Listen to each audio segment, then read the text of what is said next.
Hello, everyone. How's it going today? I'm not going to be doing much of a recap for session 37 or 38, since this will be posted after session 39. I will reflect on the sessions overall, though, so let's start first with the recap of this most recent session of session 39. The players went to the lighthouse, but not before Jacques had a dream about some sort of arcane seal that is being weakened. After this dream, he inquired about it to his patron. The information he got was somewhat vague, something about these arcane seals of dissonance that were put in place to block off the material plane from other planes, blah blah blah. He did gather that this seal is also linked to the Far Realm, and breaking it completely might empower a certain aboleth named Exarloth. And who knows what might occur with the seal being broken. From there, the party ventured to where the Lightkeeper's house was, and instead of going in and asking how to get to the lighthouse, they spot the gondola contraption on the cliff and figure out how to maneuver it via some levers. And they eventually get towards the lighthouse. When they arrive, the Lightkeeper takes the box from the party and really doesn't say much. He's not really rude. He's just weird. A little weird. He doesn't really like to talk too much. But he does tell the group that they can take the undersea tunnels back to Devon if they wish. He does eventually tell them that the Baron has stopped using the tunnels due to the shipments and crew going missing in recent weeks, and is sure that the party will get a reward if they solve the mystery. So, the party decides to make its way down the tunnels and encounters a group of trolls. Alexander is paralyzed and then handed around like party favors between three trolls. The party eventually destroys the group of enemies and quickly heals up and makes their way down the tunnels again without taking a short rest. But they begin to hear noises behind them and decide it's better to take out the search party than to continue getting ambushed by two groups of enemies. So here they encounter another sign that all is not well in the tunnels. A Slod, though different in color than the previous one that they encountered, this Slod is working with three humans. During the battle, Atlas is quickly banished, but Cricket is able to incapacitate the War Priest, and he pops back into battle. Then Constance banishes both the Slod and the Priest, and the bowmen are quickly taken out before the War Priest returns to this plane of existence, and is then vanquished from existing at all. Trying to heal after the battle, Alexander discovers that he is not able to heal himself, even after Cricket casts Greater Restoration, though his hit point maximum has been alleviated for now. This concludes the recap portion. So let's jump back to session 37. This is the session where they eventually met the Baron King. This session, I didn't really have much laid out for this session. The past couple sessions, I've actually had a little bit of writer's block. And it's been kind of hard to plan things out where the plot is going. I have the overarching plot, laid out. It's just the journey to get there and connect pieces of backstory and all the little things that make it a little bit more fun for the group. So the players find the Baron King in that session 37. I wrote something very briefly up before session about a pass key and a bartender, and yeah, all of his stuff is missing. Okay, so he needs to get that back. How does he go about that? Because I know he has the map in some location. I just figured it would be in his viola, which he never really told me where it would be. So we both agreed that that's probably where a bard would put it. So Cricket wakes up, goes to Bill's bar, tells everyone what happened, and that they kind of we should probably try and find where to go. There's a couple clues leading him to the Rusty Dag, where he meets that bartender who's finishing her shift now. Very long shift in recollection, uh, but she basically the party. It's one of those things where you come up with something and you think it's fairly easy to get, but the players are having a little bit difficulty getting it. I eventually just said, okay, this lady's helping them out. Um, with previous night's affair, and probably should have just let him in anyway, since he had been down there last night to begin with, right?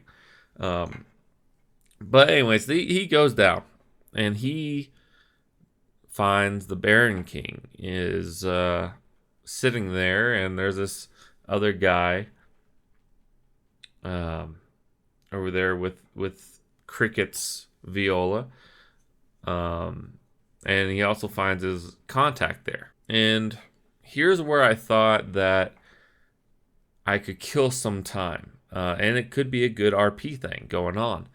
So before the game started, I looked up Liar's Dice, which if you're not familiar with and you can't remember it happening in the session, it's what they play essentially in Pirates of the Caribbean 2. What was that one? Dead Man's Chest? Something like that? I can't really remember. It's been a while. But they play Liar's Dice with him, and they exchange information essentially. And there are a couple rules that were a little weird because we were playing it basically 2 against 1 in a way, which is a little unfair. So I had the Baron King essentially have a cheated dice, a weighted dice in there, right? How I would replicate that is I would just roll, and if one of them wasn't a number I wanted, like I wanted 6s a lot of time, right? Or 1s, I would just switch it to a 1 or a 6. And I had one of the observers that I think it was Constance roll perception to see if he figured it out, and they did not figure it out. So he only did it, I think, 2 or 3 times in the game, actually. So, but they didn't figure out that he was cheating, but the player still won. And this is where my lack of preparation, or not really lack of preparation, lack of notes really hindered me. I had the overall quest line set up. I was like, okay, they want to go deliver a box to this lighthouse keeper. I don't know what's in the box yet. At this point, I didn't. Except maybe a magical charm that would trigger and let the Baron King know that this group is not trustworthy. But the group actually just had no desire to open the box, I think if they were lower level, they may have had a desire to open the box. But because this quest is better off pulled by lower level characters that are first discovering the city and more powerful people than them, they might want to open it. But that's not the case in this instance, because the players are one of the more powerful groups as far as like adventuring parties out there. There are definitely more powerful entities and creatures and people out there, but the players being level 12 and soon to be level 13, they don't have that sense of adventure in these towns anymore, trying to pick up all the quests. They are towards the end of their quest line, instead trying to figure out a path to Exarloth. And right now, more importantly, Fulton. They're trying to get to Fulton. So they decide to immediately go do it.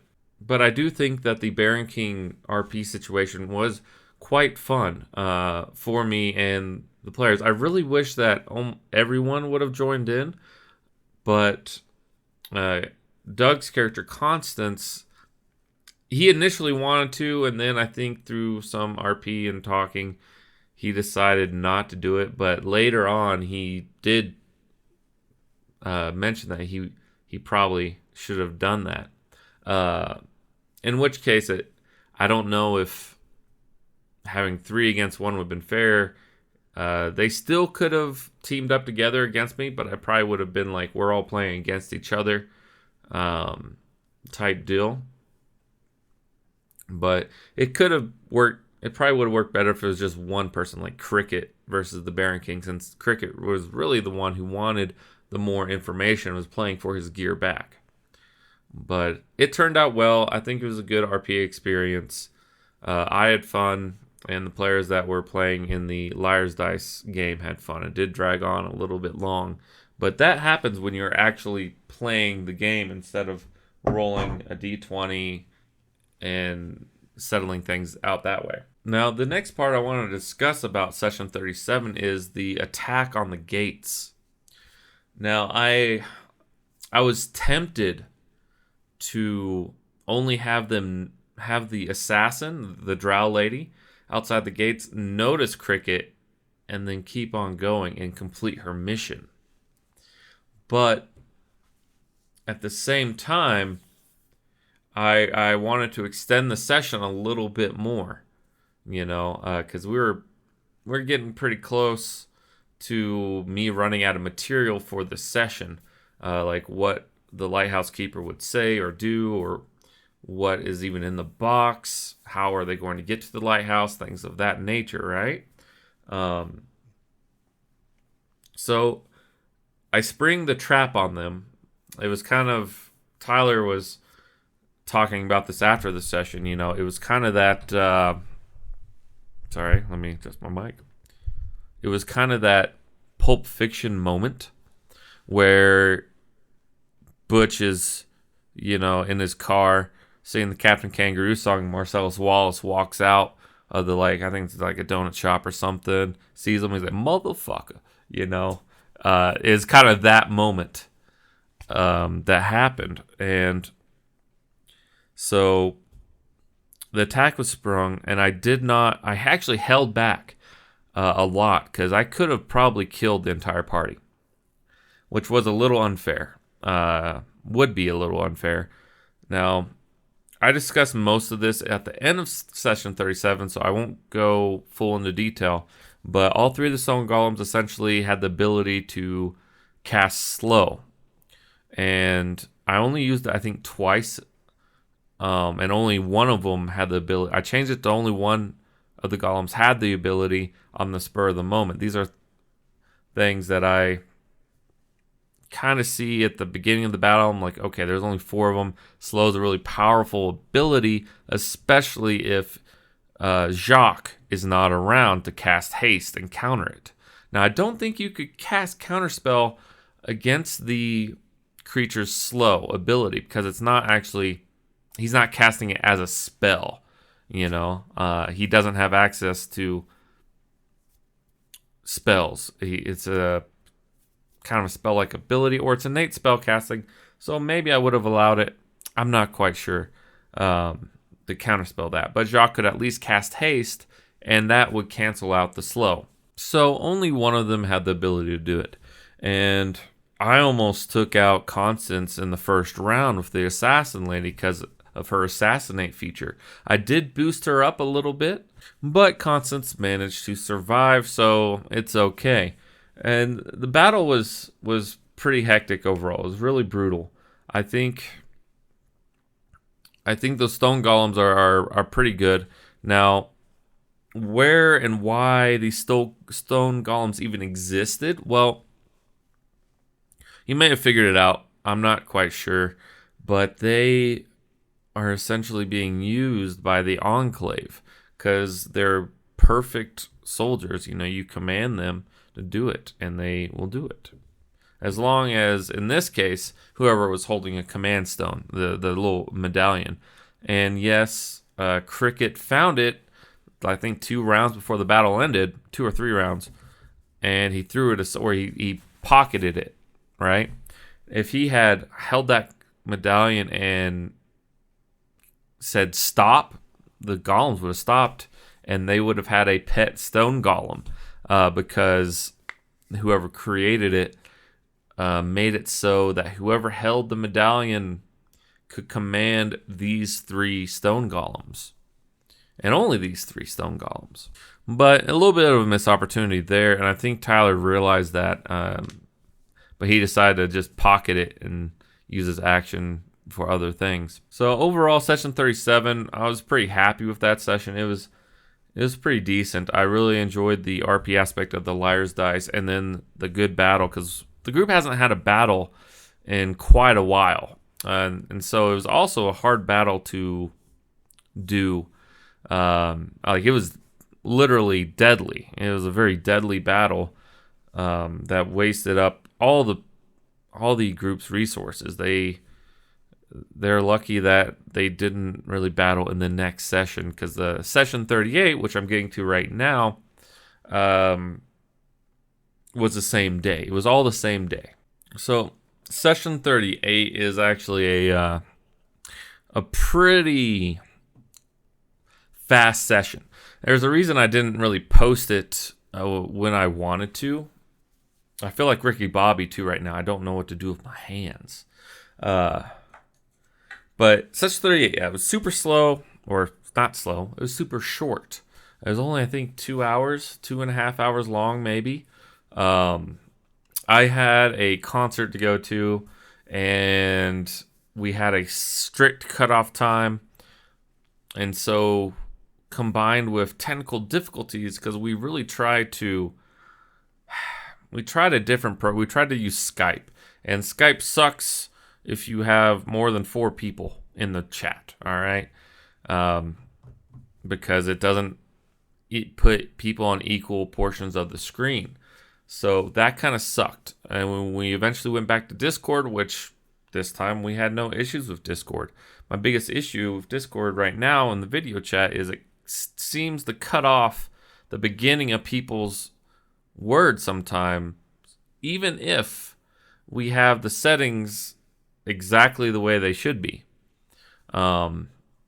Like, you know, it essentially has like a noise gate feature, the cut out like the background noise and stuff, but it's inconsistent. It doesn't always happen. And I've asked everyone to look over their settings, but it still happens, except for this time. This time was actually pretty good. So we didn't get started until 2 hours before our end time, essentially, which really sucked. But what we did get through was Jacques communicating with the devil, Marlock, who's kind of been taken, you know, the focus has been lost on him a little bit. Marlock,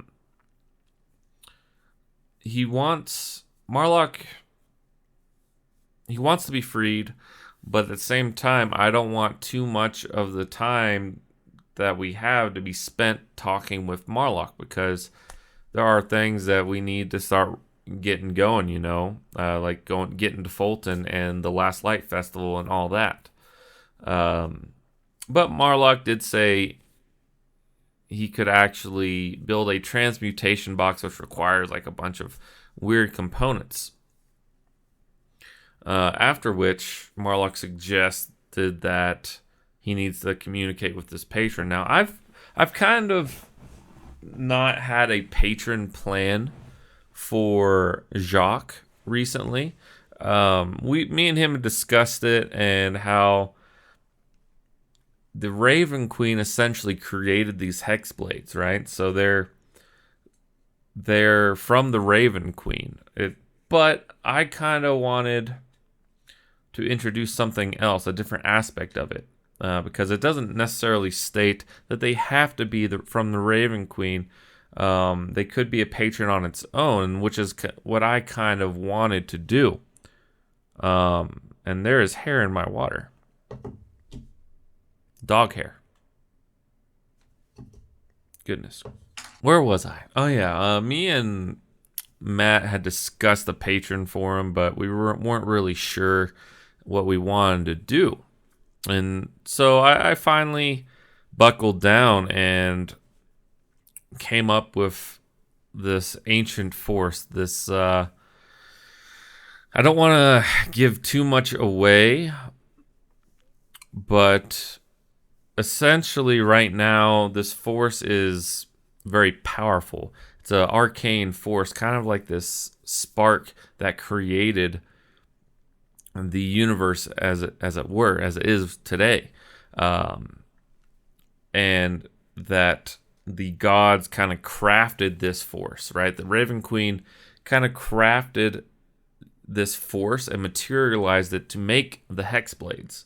Now, certain Hexblades, like this one, has finally awakened. Jacques has been drawing his magical power from this sword without the sword's knowledge. He was just kind of harnessing it by accident. And the sword is finally awakened. It speaks to Jacques for the first time when Jacques cuts himself and focuses it on the staff, because it's not a sword yet. And focuses on the staff, and it speaks to him and tells him that the Raven Queen was just a child playing with toys, type thing. And for it to say that a powerful god is just a child to him is something. So that this force is extremely powerful. What Jacques is doing right now is giving it a will, a sentience, if you will, because it is just a force of nature in some aspects. And Jacques is actually making it a little bit more powerful, but this is only a tiny sliver of that force. Hopefully, as sessions go on and players find out more, we can talk about the force without spoiling it for anyone. But you can leave your thoughts on the force and what it is. Who knows? I might adopt it, but I do have it written out of what it is.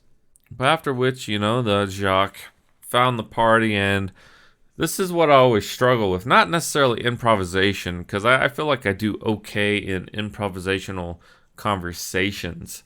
But improvisational situations are a little bit different for me. So I had some guards run out talking about this attack on the outer gates, which in Devon, these outer gates aren't really meant to stop an army.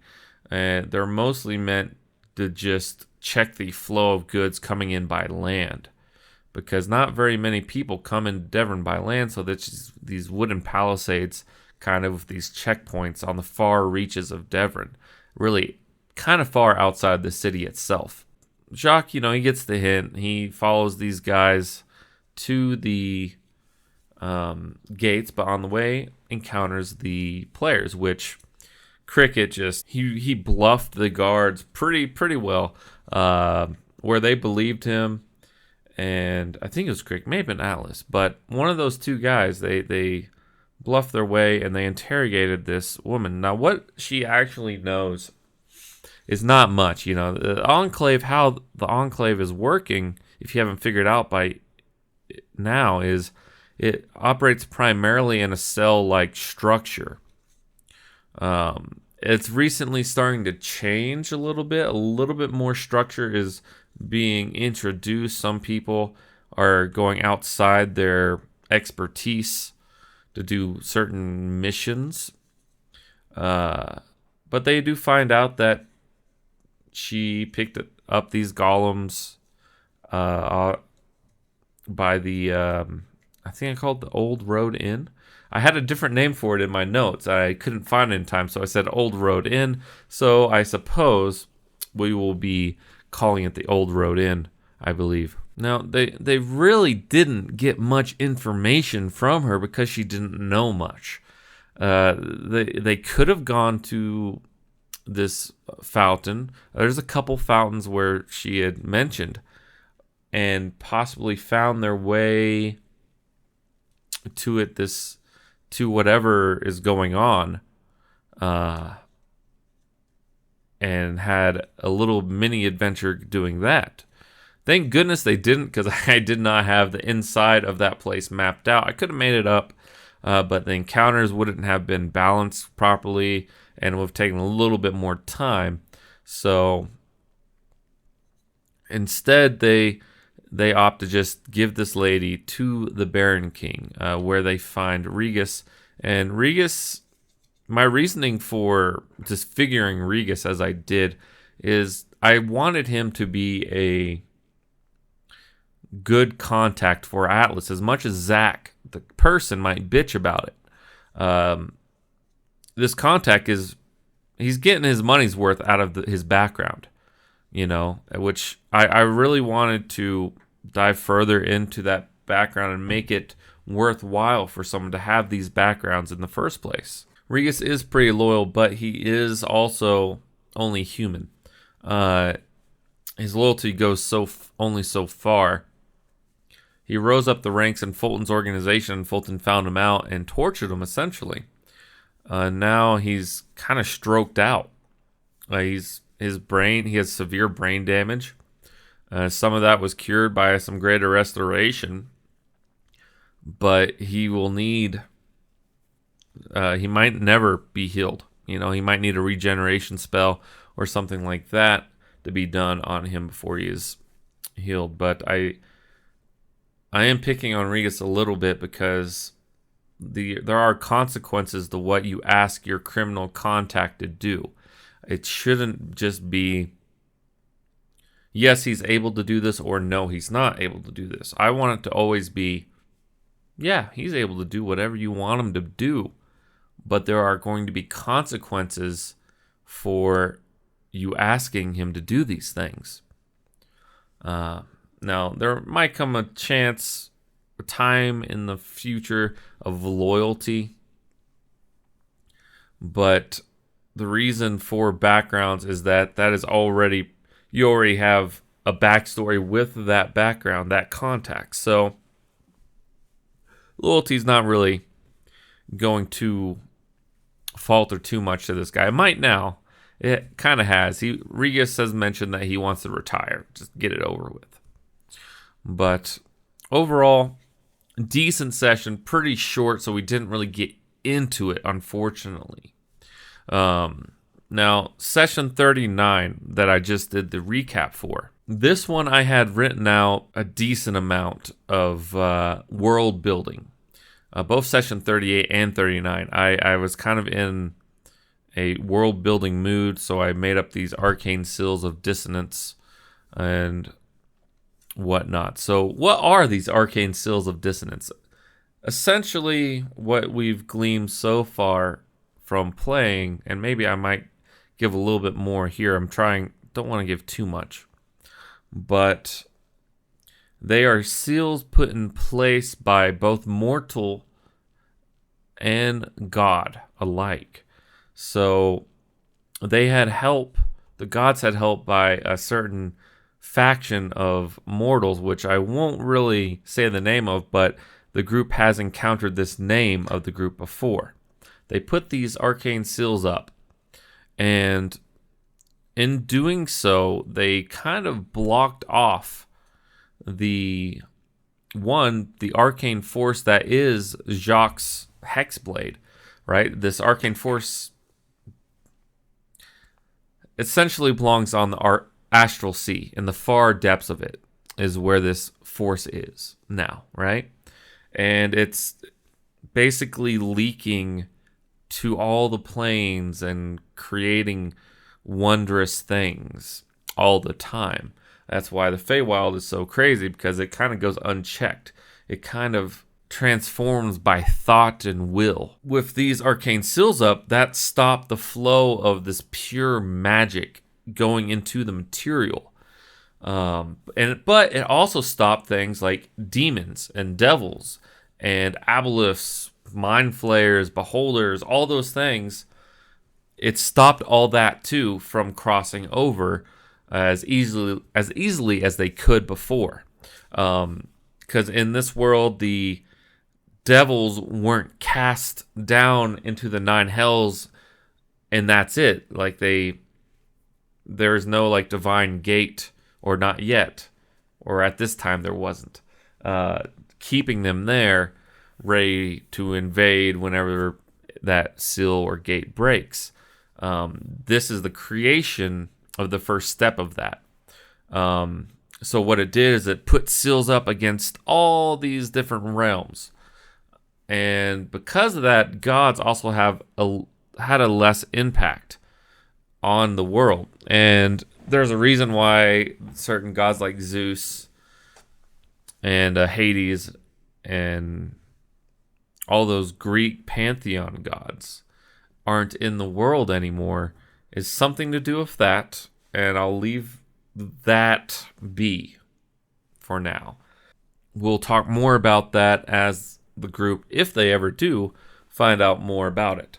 Now, these arcane seals, like I said, block off pretty much all the planes from the material, but not fully.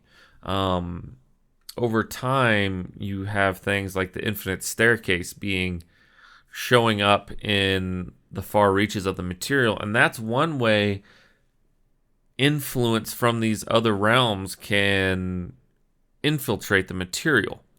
And the gods do have some influence still. Part of that comes from the belief of the people, so the gods have influence on the material in some way, but they don't have as much physical influence on the world as they used to.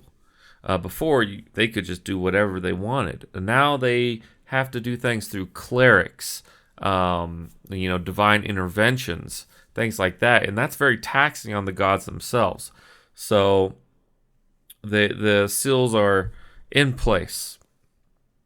Now, Jacques did have that dream where one of the seals is being broken, and it's the one to the far realm. So if that breaks, who knows what will happen?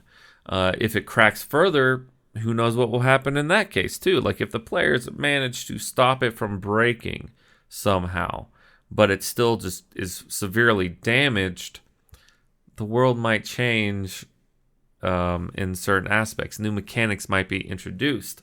One that I am mulling over is kind of a madness level.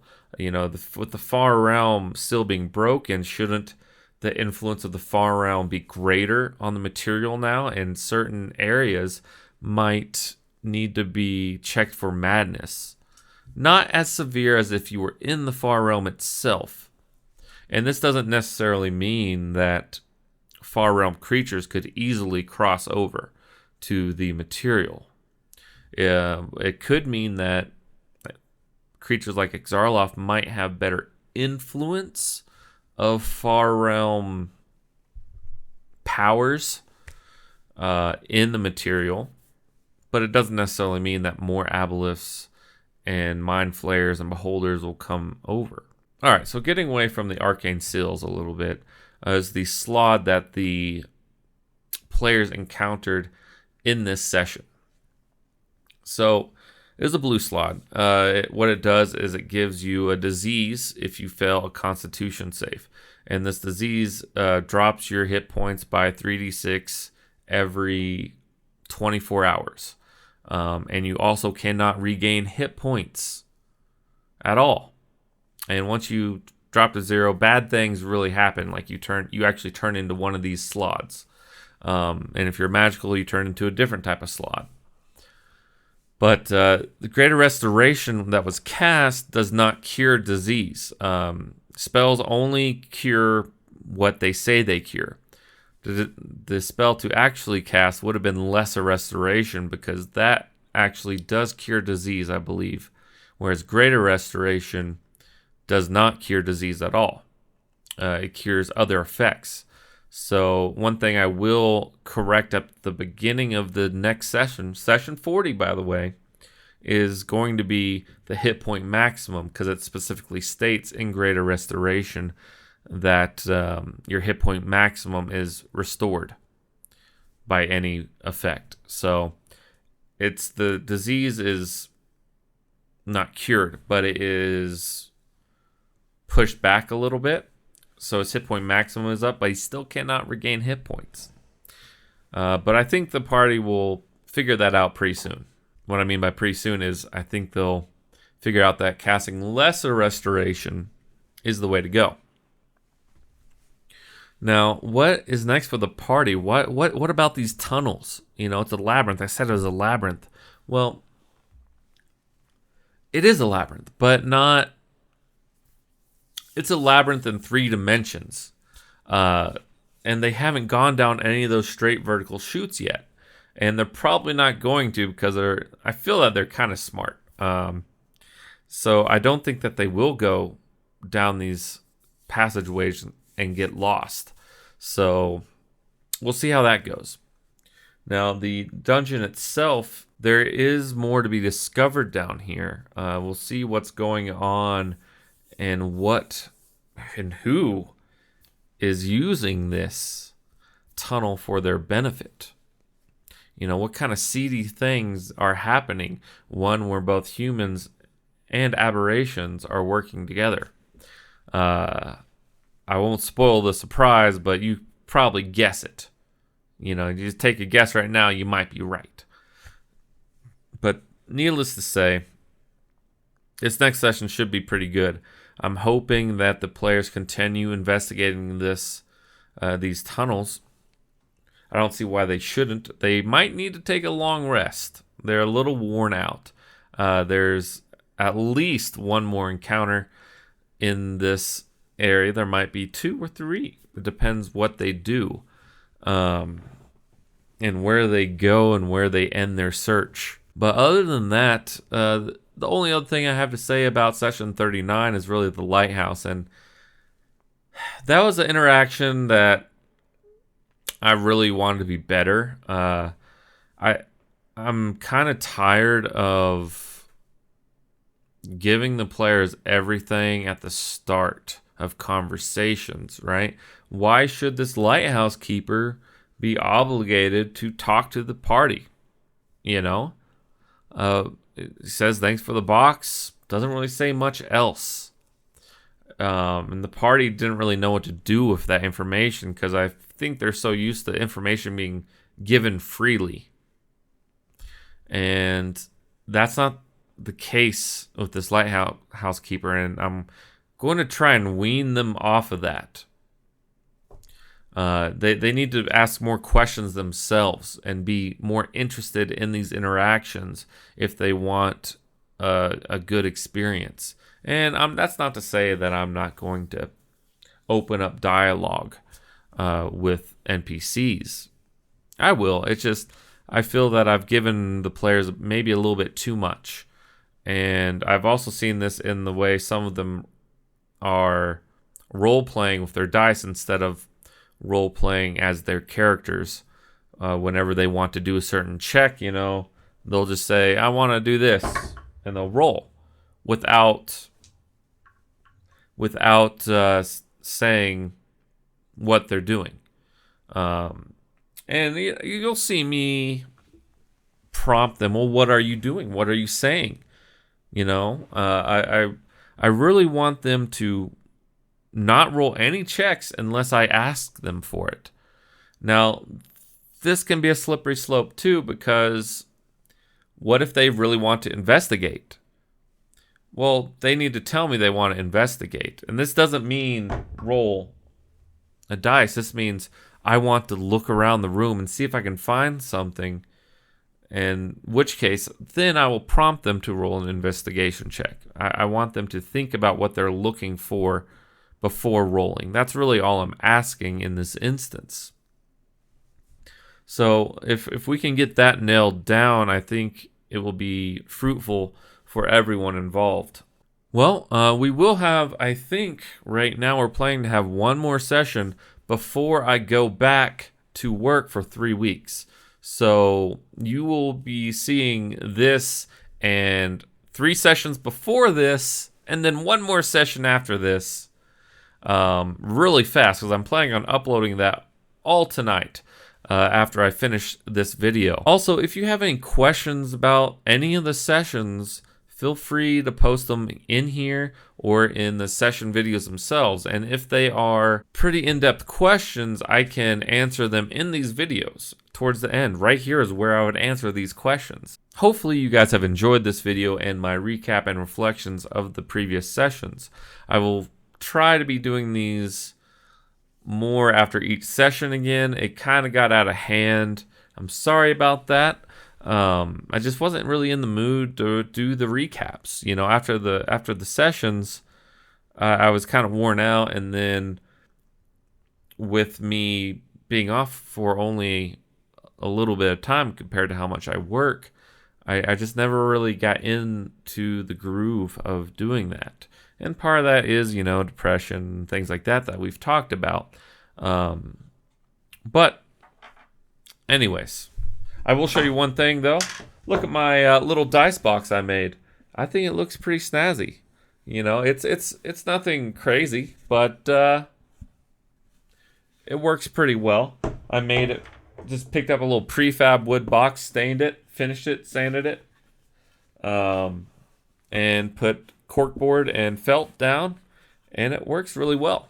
So, on another note, it would have been cheaper actually for me to just go buy a pre-made dice box, an actual one with better craftsmanship, but I wanted to see if I could do it.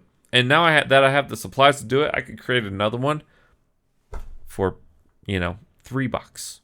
And I might try to do another one with me actually crafting the box itself and not buying a prefab. But again, that wraps up this video. Hope everyone enjoyed. Have a good one, guys. Till next time.